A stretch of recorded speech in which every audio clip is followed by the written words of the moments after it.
Hey, my name's Sawyer. I've sent over 300,000 emails in the last 2 years and got my agency to plus 6 figures in about 8 to 9 months. Let's get into this tutorial. Most people lose deals that they should definitely close, not because their offer is bad, but because they lose control of the call. In this video, I'm going to show you the exact concrete sales framework we use to close clients over Zoom, Google Meet, or anything without pressure and without kind of sounding way too sales. So there's two different buy-ins to win every deal. So the first one is why now, and the second one is why with us now. Get those two out loud and the close is super easy. So here's the roadmap for today. This is what I use personally and what our team uses on every single call. It breaks down into 8 different parts. So you got framing and authority, discovery, the micro close, solution bridge, commitment, tonality, and then there's also the follow-up. So I'll show you the different scripts, how I use them live, and how to run a confident 30-minute close that feels really, really natural. So going into it, the pre-call step matters a lot, more than people think. You need to have some sort of external mic, front lighting, and a real background. No blur. You really got to remember that you're kind of inviting someone into your space. So when they join, you run the room. This is your house. They chose to come here and they wanted to book that meeting with you. So something I would say is, hey, Peter, can you hear me? Can you see me okay? Sweet. I'm going to take 60 seconds and we'll dive in. So that's a good way to start to kind of build up that kind of open the door of the relationship. Get them to kind of understand where you're coming from, what you're doing, and kind of break down any rapport that hasn't been built up yet. Today, I'm going to learn where you're at, exactly how we help brand like Jaguar, for example. And by the end, you'll have everything you need to make a clear yes or no. Sounds fair? So that's kind of your frame to get permission. So an example of this would be, before I ask questions, can I give you 20-second context on what we do? And you can kind of play with your pitch a little bit. So for example, before I ask any question, do you think I can give you 20 seconds of context on what we do? And with that, you then want to go into some sort of authority line. So remember questioning, remember that tonality. Are you going high or are you going low? And you want to be able to remain consistent so people understand you. So this authority line, remain low. So that means your inflection is going downwards the whole time. So I'll just do like a quick example. We're the go-to for FMCG spaces, helping teams get from A to B in 90 days. We've done it for 10,000 plus clients and typically become the main acquisition channel for them. Now, when you say something like that, you're kind of becoming the guide. You've now jumped from selling them something to then being on the same side of them and listening to that presentation. What kind of notes you have writing down. So what we have down here, if I scroll down, get down to the note, micro scripts. So these notes template, you want to be pulling up what the account is, have you messaged them, what are the keywords, and then you want to be writing this down the whole time. Surface, the consequence. So if we don't get here in 90x days, what do you do? The personal impact, future vision. Again, where do you see the success in happening in 90 days? So X leads to Y, then Z. And what are those middle parts to get you to that Z? The why now, again, like I said before, that number one thing is why now and why with us. And then kind of understanding the importance. On a scale, are they a 1? They see it as something that maybe they just wanted to join and see how it went, or do they see a 10, something very, very important for them to get? And then you want to go into some objection handling. Okay, so there's partner objections, timing objections, risk objections, and obviously money objections. Different versions. So you want to do price anchoring, and then you also want to add the outcome. So when you're doing all these things, you want to go, okay, cool, the outcome was 1. We got a deposit or reached, or we've got to nurture that person and follow up with DM. So this is something that I'll give you guys access to in the bottom. It's something that can very much help you when you're doing a call, something I use all the time. And I actually handwrite every single one of these out before I get into a call. And that helps me quite a lot.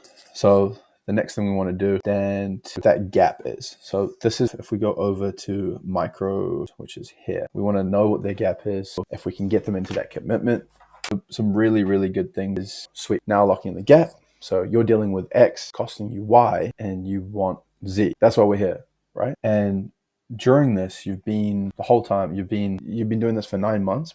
Why make this change now instead of 6 months from now? And for you as well, how important is it for us to solve this today? And of course, if the urgency is weak, if they're going, this isn't something I want to get done now, I've got to think about it. You've got to understand when those objections are going to come into play, but you have to remember to loop back and then remind them the consequence and the personal cost. So that's those 90 days. And that goes back to that script that you're going to have, okay? So now you want to bridge into solution along with the pitch. So just before the pitch, you want to get into the solution. Remember, the pitch is the smallest part. So again, you got to understand the purpose. So relabel their problem and show them and what they're wanting, how they're doing, how you've presented yourself. And an example of that could be, you said lead qualities dropped and times by your biggest constraint. Here's how we can fix both. Here's how your lead quality dropped, times this by your biggest constraint right now. Here's how we can fix both of those different things. And then you present some sort of short 2 to 3 solutions max during this call. And so to solve those 2 different things, and then future pace. So for example, by day 90, you've got consistent meetings on autopilot. Can you see yourself there? So in 90 days, can you see yourself at the desired goal, which could be getting 90 leads in every single month or closing about 2 deals a week? And then from there, this is what most people overtalk. So they go and spend 20 minutes doing the pitch, when in reality, your pitch should be under 3 minutes. An example of that is, for us, we go, there are 3 main pillars: prospecting, multi-channel outreach, and then also automate. For example, we have a 6-month program, which is 5,000. This is perfect for teams that want it done for you. And then we also have a bit of a platinum option, which is at 25,000.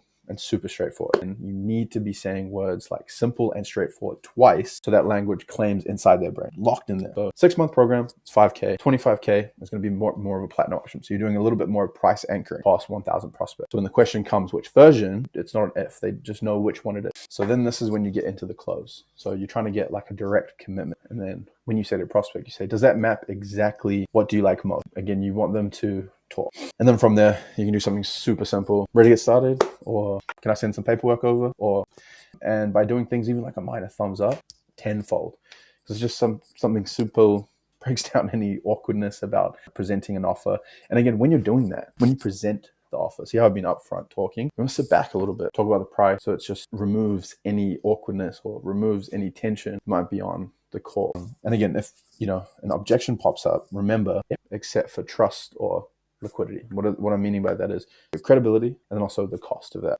You want to be breaking that down even further. It's like retie into their words. So provide that proof. It's another premium consumer good brand like what we do. Talk about another brand that we've worked with. Okay, cool. We've got these 30 stores in 45 days. We can do the same for you by doing this, this, and that. If it's a cost or liquidity, talk about splitting the payment, or even sending some sort of deposit at the start. If they do want to do a follow-up, I always like to say that we don't do many follow-ups. You can say something along the lines of, we don't do free follow-ups. As a professional courtesy, we actually hold a slot for a $200 deposit. We set the scene too. Going back into the tonality of everything. You got to remember your voice sells more than whatever you're going to be showing on screen. Your slides, your slide deck, your testimonials, your case studies, your pitch. And like I said before, that downward inflection on every statement causes authority, that period, but also silence. Silence is a huge tool. Ask to stop, let them fill that in. Like I said before, that camera distance, close for the frame or the price or back to release that pressure. The other thing is don't ramble. Sometimes that's something I've been trying to work on, but you don't want to be stacking questions. Make sure you're very precise with everything you're saying or doing. After the call, make sure that you're sending some sort of quick recap. This is a big one for follow-ups. Plan you suggested, and then the next step, and as well as your calendar link if they want to forward it over. If they didn't close, mark it if it was trust. Okay, cool. They didn't do the credibility. Or if it's a cash flow, know what to fix, because you want to make sure that everything's clear when you have a CRM. We use a couple of different ones. You can use anything from Salesforce, or you can use something like ClickUp. Just use something so then you can keep track. Reviewing your sales calls. It's Michael Jordan or anyone.